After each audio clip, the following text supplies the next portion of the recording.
All right, coaches, this is Coach Kyle Nelson. I want to say thanks again for being an elite member. I'm here with a video tip for you today and then an update of one of our courses a little bit as well.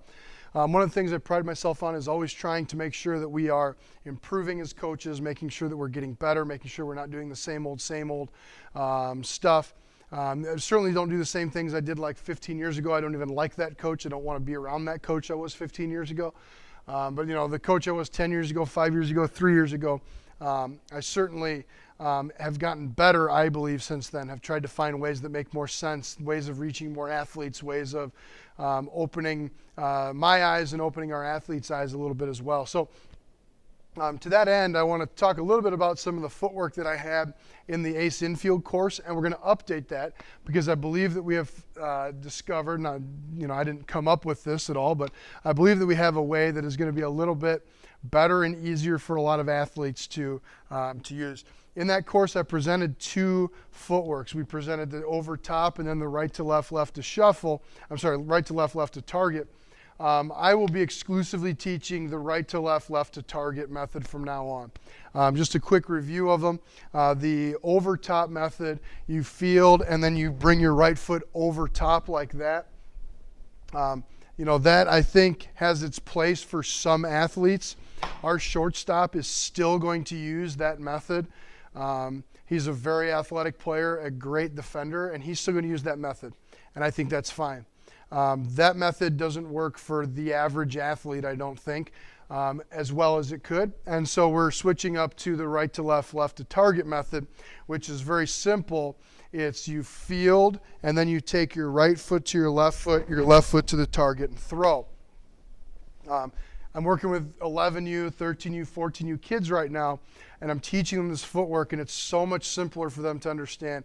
It's so much better for them just to be athletic and to be in rhythm when they don't have to worry about crossing the front foot over and getting themselves into what's really ultimately a pretty compromising position physically.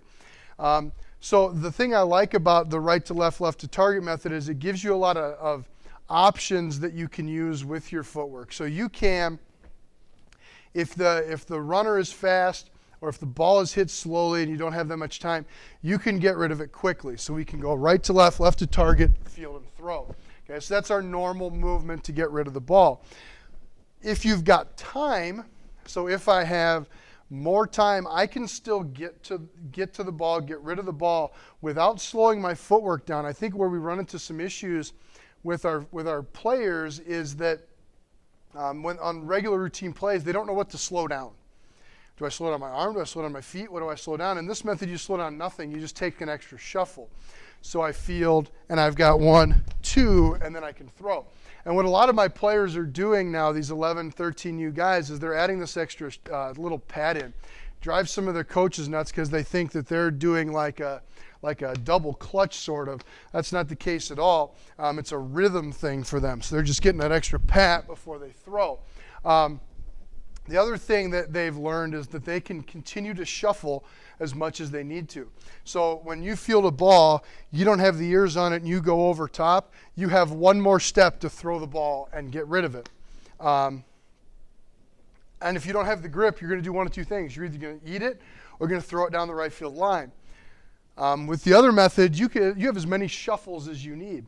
Not to say we want to take 19 shuffles across the diamond, but if you have a hard time gripping the ball, as long as you keep your feet shuffling, you still have a chance. And so they can take 2 or 3 shuffles, and then once they get the grip on the ball, they're under control and they have the decision, is this still a throw I can make or not? Am I still able to get the runner out or not? So they can field right to left, left to target. They're shuffling, boom, and then they can get rid of it.